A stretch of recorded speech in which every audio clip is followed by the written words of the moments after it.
Karibu Tuzo Online.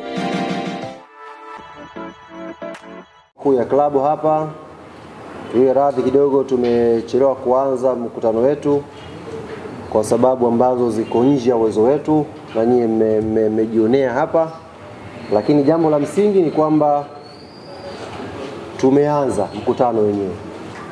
Na tumewaita hapa kimsingi nina mambo manne ya kueleza. Jambo la kwanza ni kuhusu maandalizi ya timu yetu kuelekea mchezo wa siku ya Jumamosi dhidi ya Silver Striker ya Malawi. Timu yetu imewasili jana Dar es Salaam hapa majira ya saa 2 kamili usiku, na wachezaji wakaruhusiwa waende majumbani kwao, lakini leo saa 6 kamili mchana timu imeingia kambini Avic Town. Sio imekwenda kufanya mazoezi, timu imeshaingia kambini. Maana yake leo mpaka siku ya mechi kwa maana ya Jumamosi, wachezaji wetu wote watakuwa wako pale Avic Town wakijiandaa na mchezo huu. Habari ya Clement Mzize tumeshaitoa hii kupitia application yetu ya Young Africans. Clement Mzize tayari ameimarika 100%, na sasa itabakia kazi kwa mwalimu wetu Patrick Mabedi kujua kama anamtumia au hamtumii. Hayo ni mipango ya kiufundi sasa, lakini kwa maana ya utimamu wake wa kimwili, Clement Francis Mzize ameimarika kwa 100%. Jambo la tatu ambalo nimekuwa nikipokea message nyingi na simu nyingi kutoka kwa wanachama na mashabiki wetu ni kuhusu taarifa ya kocha mpya. Wakati tunatoa taarifa ya kuvunja mkataba na kocha Romain Folz, tuliongeza vitu viwili kwenye taarifa. Taarifa ya kwanza tulisema timu katika kipindi hiki itakuwa chini ya assistant wetu Patrick Mabedi, na taarifa ya pili tukaainisha kwamba mchakato wa kumtafuta kocha mkuu unaendelea. Maswali yamekuja, mchakato umefikia wapi, na kama kocha mpya akija huyo mkuu atakuwepo kwenye bench kwa maana ya Jumamosi pale Benjamin Mkapa. Hayo ni maswali ambayo wamekuwa wakiniuliza wanachama na mashabiki wa Young African Sports Club. Jibu lake, mchakato bado unaendelea wa kutafuta head coach wa klabu yetu Young Africans. Na kwa taarifa rasmi kutoka kwa kamati yetu tendaji ambayo inasimamia huo mchakato, ndani ya siku tatu zijazo pengine watakuwa wameshakamilisha mchakato wa kumpata kocha mpya wa kikosi chetu cha Young Africans. Kwa maana hiyo, mchezo wa siku ya Jumamosi utaongozwa na caretaker wetu assistant coach Patrick Mabedi. Nafikiri nimeliweka vizuri. Mchakato huu unaendelea, na ndani ya siku 3 zijazo kwa majaliwa ya Mwenyezi Mungu mchakato unaweza kukamilika, tukawa tumeshampata kocha wetu. CV zimetumwa nyingi sana.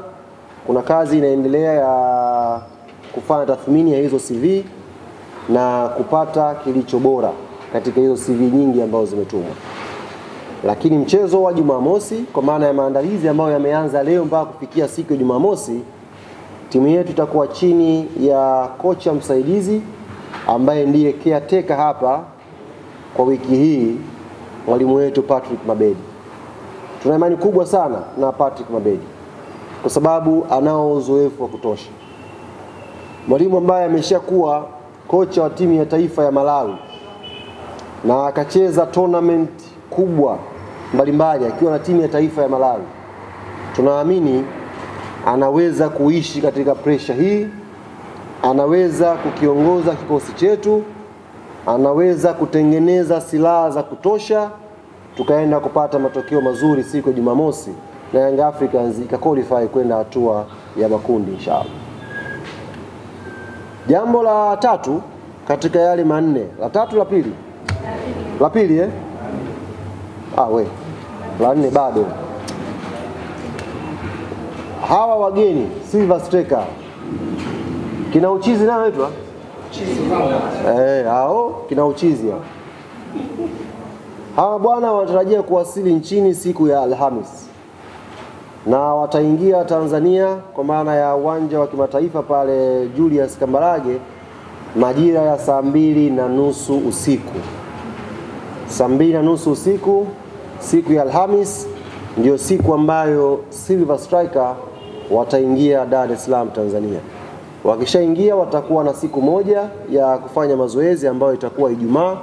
Tutakuja kuwatangazia muda kwa sababu ni official training na waandishi mtaruhusiwa pia kwenda kuangalia mazoezi yao. Kwa hiyo nikasema niwape pia na taarifa ya hawa bwana kuja. Pengine mkahitaji kwenda kufanya coverage siku hiyo wanakuja, basi muda wanaokuja ni 2:30 usiku na watafanya mazoezi siku ya Ijumaa. Jambo la tatu linahusu niseme ni message mbalimbali, jumbe ambazo zimekuwa zikitolewa na viongozi mbalimbali wa matawi wa klabu yetu Young Africans. Tumepokea message nyingi kutoka kwa wanachama pia wa klabu yetu Young Africans.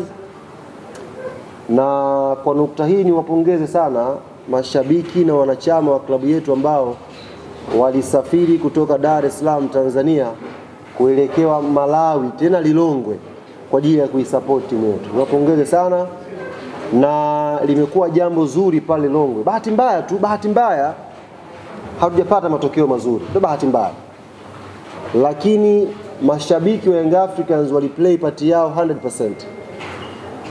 Wale wa Malawi walisema ndio kwa mara ya kwanza wameshuhudia timu ngeni ikiwa na idadi kubwa ya mashabiki. Katika level ya vilabu, katika level ya timu ya taifa, hawajawahi kushuhudia wingi ule uwanjani.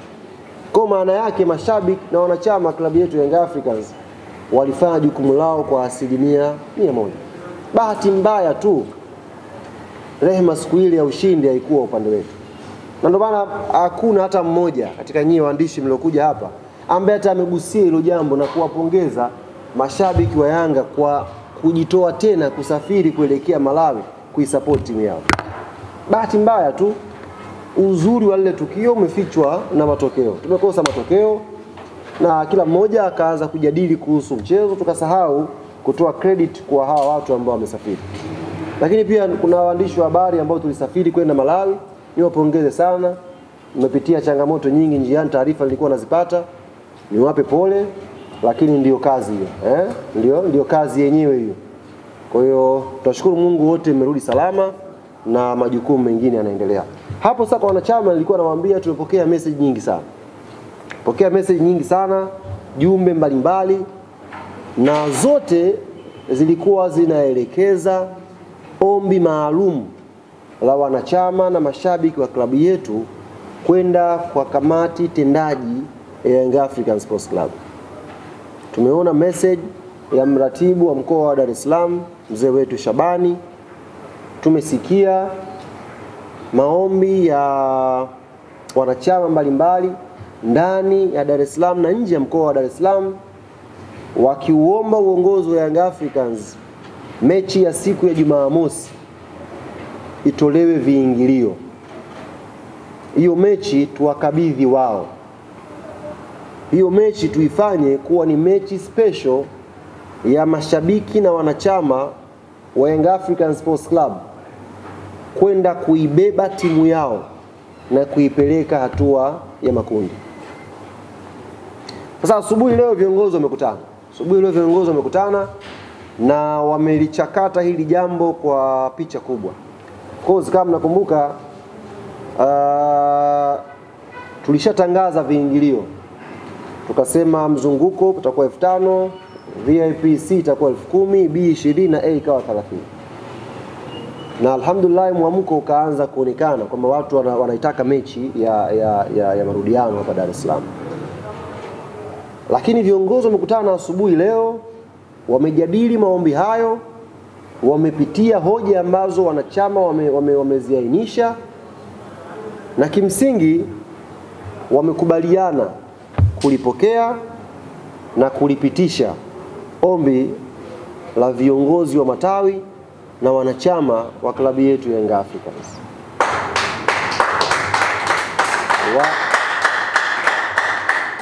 wamelipokea na wamelipitisha. Limepita kwa staili gani?